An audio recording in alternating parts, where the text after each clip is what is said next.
Hello, this is Dr. Goyal. In this video, I'd like to explain to you the procedure we completed, what to do after the procedure, how the recovery is going to be, what your experience is likely to be. Myself and Andy will be talking to you about some of the aspects that are important to you after the procedure. So here's what was done today. We gave you general anesthesia. We put catheters through both groins up into your heart. We did the ablation. Now I'll talk to you about what would happen immediately after the procedure. Immediately after the procedure, we take you over to the recovery room, which is right next to our procedure room. In the recovery room, our nurses will make sure you're stable, your breathing has returned to normal, your blood pressure is fine, your heart is doing well, and then transfer you to another room for further monitoring. We should ideally be able to let you go home in about 6 hours after the procedure. At that time, we just monitor, making sure there are no complications from the procedure, that you've recovered well. You should be able to eat after the procedure. If you have chest pain, it is common. So don't worry, just let our nurses know. They'll give you some pain medicine. If you have groin pain, please let us know. That again can be managed with medications.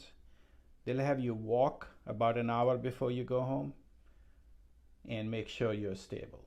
Hi, this is Andy, Dr. Goyal's nurse. Once you get home, take it easy. Go to bed. About the only thing you should be doing is getting up and going to the bathroom. Do not strain if you have to have a bowel movement, and just take it easy all night. Next day, you may get up, move around your house. Again, no exertional activities, no heavy lifting, and just walk around. Second day after you're home, you can drive if you feel up to it. Gradually through the next week, gradually increase your activities as tolerated. Again, nothing real exertional, no heavy lifting, and by the end of the week, 7 to 10 days, you should be back to your normal activities, barring heavy lifting. You may resume golf after a week and heavy lifting after 2 weeks. So the evening you go home, you start all your medications as if you would take any other day. This includes the blood thinners. We typically don't give you too many medications while you're recovering in the hospital. So take all of your medications that you're supposed to take that evening and continue taking them thereafter. Now, a few things can happen after you go home. Chest pain for the first day or two is common, especially if you take a deep breath. It resolves frequently. So don't get too concerned if you have a chest pain that increases with breathing. There could be some black and blue in the groin. That's a little bit of blood seeping under the skin. That again is to be expected. You may get a little swelling in the groin. If it's up to the size of a marble, we're probably okay. Now if it's of the size of a golf ball, then we're probably not okay, and we'd like to hear from you. You may notice some palpitations. It may feel like the heart is wanting to go out of rhythm, but it doesn't. And that's again normal. The one thing to know is that this procedure takes up to 3 months to be fully effective. There is continued healing after the procedure. So any recurrence of the Afib within the first 3 months should not discourage you. That is quite common and often goes away after the 3-month period is over. It is possible after ablation for atrial fib to come back. To reduce this possibility, it is best to keep your ideal body weight and also to be evaluated for sleep apnea. So as Andy said, the procedure doesn't work for everybody. There are some people where we do everything in our power to get back into normal rhythm, but they develop AFib again. What we know is the chances of it coming back are less if you get in your ideal body weight. So if you're overweight, you need to lose weight. And then sleep apnea, which is a very common condition a lot of people are not aware of. You should be evaluated for sleep apnea, hopefully in a sleep lab where they bring you into a closed room, let you sleep there and observe your breathing pattern. Because if sleep apnea is not treated, then it increases the chances of your Afib coming back. The last thing I want to tell you about is how to keep an eye on your heart rhythm long term. So we would typically see you 2 to 4 weeks after the procedure, determine if your heart is in good rhythm or not, go over your recovery from the procedure.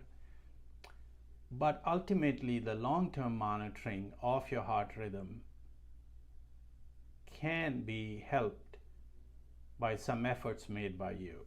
So once we've done with the procedure, we want to monitor your heart and make sure it stays in normal rhythm. Typically, we would see you in the office 4 to 6 weeks after the procedure. But then long term, you can help us monitor your rhythm. And that can be done in several different ways.